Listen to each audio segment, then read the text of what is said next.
Hello chess fans, this is Rick from Chess to Impress with coverage of the ninth and last round of Norway Chess 2017. These are the standings after round 8 and potentially 3 players could still win the tournament. Levon Aronian was the favorite, but also Hikaru Nakamura and in theory Anish Giri could still win. Well, Giri lost in 20 moves to Kramnik, so he was not going to win the tournament. Aronian played the ultra-solid Wesley So, and that game was a quite uneventful draw. The last game to finish was Fabiano Caruana against Hikaru Nakamura. If Nakamura won, he would qualify for a tie-break with Aronian. Let's see what happened. An all-USA clash, white Fabiano Caruana, black Hikaru Nakamura. e4, c5, the Sicilian. Of course, Nakamura had to win, so he played an aggressive opening. Knight f3, d6, d4, c takes d4, knight takes d4, knight f6, knight c3, and a6. And Caruana was expecting the Najdorf. Bishop g5. Caruana said afterwards that he played this move a lot as a kid in this position. Then he abandoned it and then took it up again. e6, f4, queen b6. Caruana said he had not expected this line. Queen d2 is the main move here, but Caruana played queen d3 and commented afterwards that black has about 7 ways to get equal play after this move. Instead of queen d3, you can also play a3, which Nakamura played in a game earlier this year. And then you cannot take the poisoned pawn, because it's really poisoned. You lose your queen after knight a4. But after the move from the game, queen d3, Nakamura took on b2, took the poisoned pawn, rook b1, queen a3, and f5. Bishop e7, f takes, bishop e2, queen a5 from Nakamura. He wants to bring his queen back into the game. Bishop d2, queen c7, the queen is back where she belongs. g4, h6 to stop g5, and here a novelty from Fabiano Caruana. Rook g1. He said afterwards, this is just a blunt move, I want to play g5. And he also said in some lines, it's good that the rook on h1 is no longer attacked by a queen, and he showed this line. Knight c6, and if then knight takes c6, queen takes c6, e5, that move is possible because there's no rook hanging on h1. And after d takes e5, queen g6 check. Well, it's a different game, but this is the variation that Caruana showed.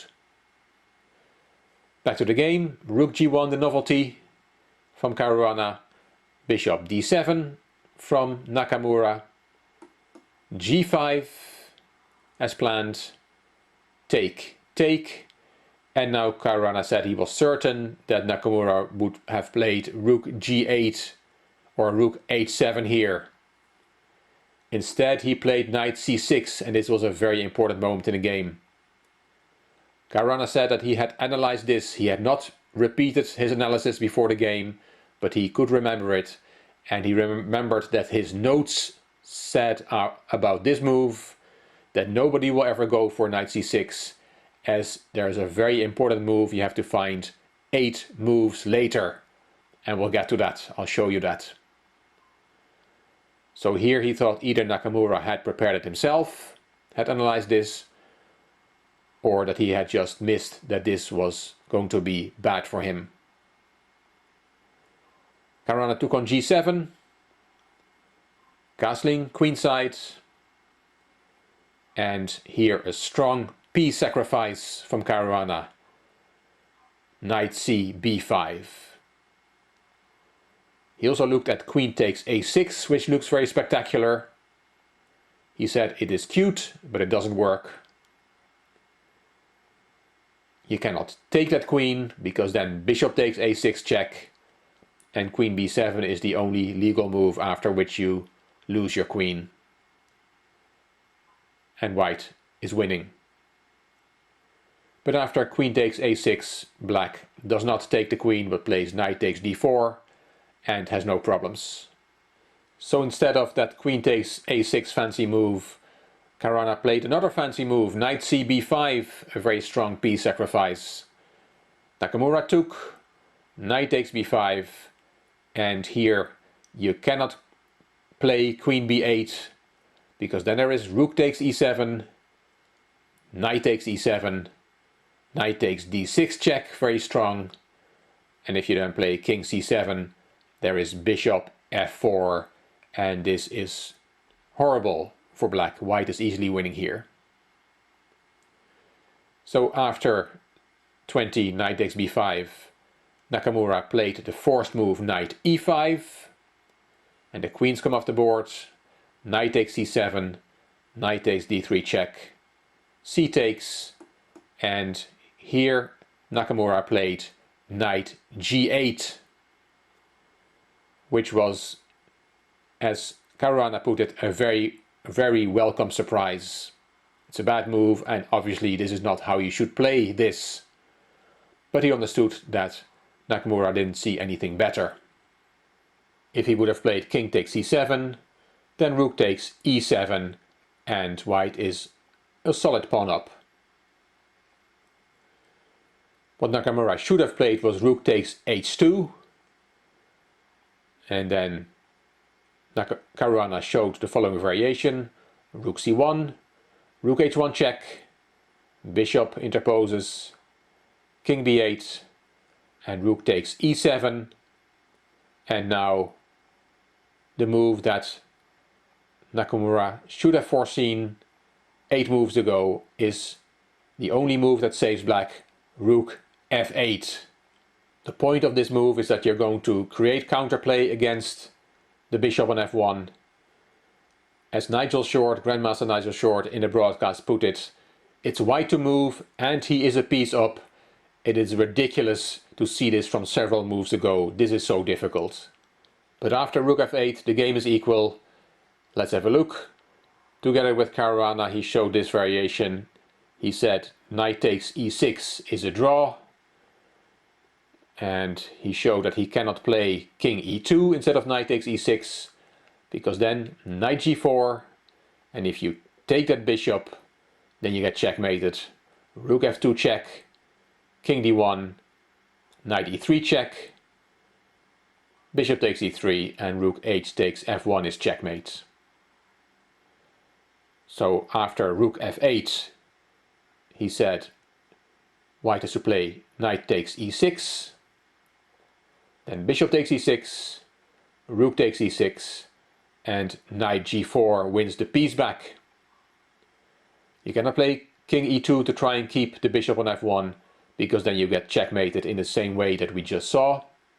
And after the move you should play, king d1, there is rook h takes f1 check, king c2, rook c8 check, and king b2, and Caruana said this will be a draw. I'm a pawn up, but will probably lose the d3 pawn.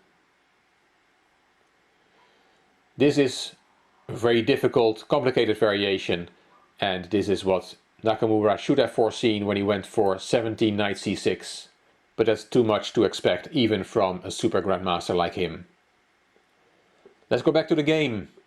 Nakamura played knight g8, which, as Caruana said, was a welcome surprise. He didn't think that was a good move. The game went on.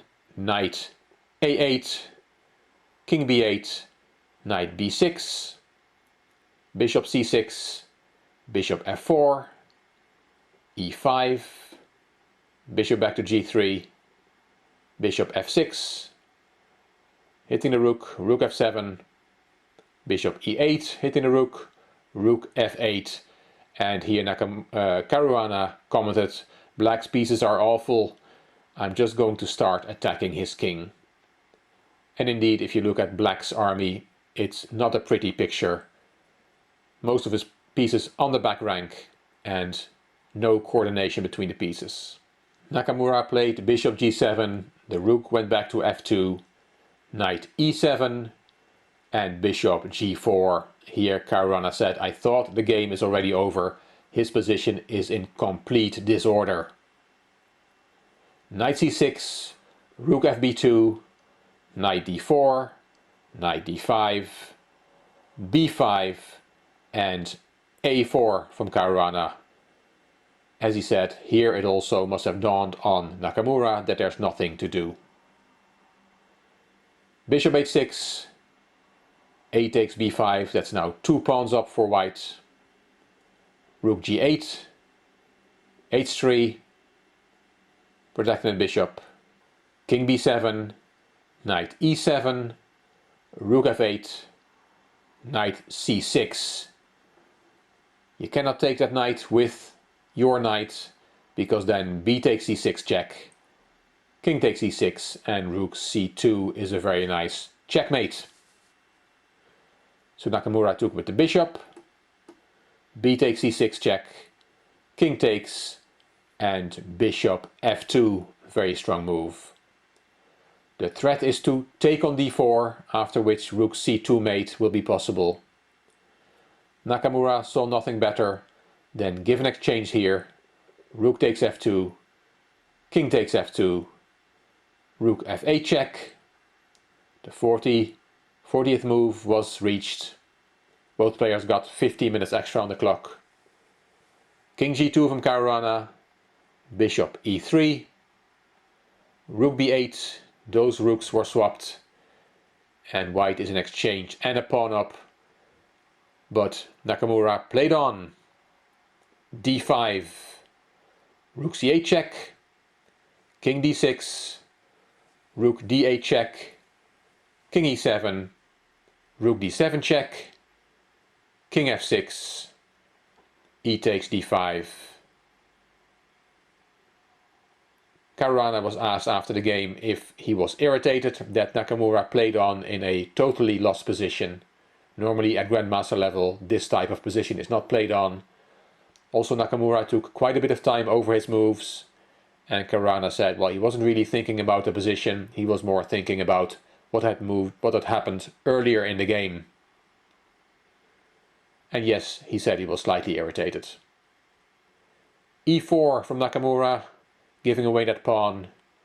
Bishop f4, h4, knight b5, h5, bishop e5, bishop f5, king g5, bishop g6, knight d6, rook e7, knight c4, rook e6, Nakamura still plays on, bishop f6, d6, knight e5, bishop f5, knight d3, and here Caruana finished the game with rook takes f6, king takes f6, and d7.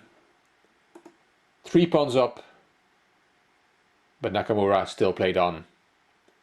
King e7 to stop the pawn, and after h6, Nakamura finally extended his hand in resignation.